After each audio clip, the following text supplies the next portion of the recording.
वडील, एक न बोलणारा आधार. लहानपणी ज्यांनी हात पकडला, खांद्यावर बसून जग दाखवलं, ते म्हणजे वडील. स्वतःची इच्छा बाजूला ठेवून आपल्या इच्छेची पूर्तता केली, ते म्हणजे वडील. घाम गाळून कष्ट करून त्या गोष्टीची जाणीवही होऊ दिली नाही, ते म्हणजे वडील. उघड्या डोळ्यांनी आपल्याला स्वप्न दाखवून ती स्वप्न खरी केली, ते म्हणजे वडील. स्वतःला नवीन कपडा न घेता आपलं शिक्षण पूर्ण केलं.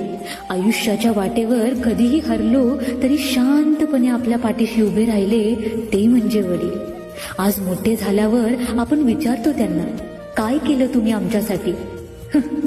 उत्तर एकच, जे तुम्ही कधीच करू शकणार नाहीत ते आयुष्यभर तुमच्यासाठी केलं, ते म्हणजे वडील.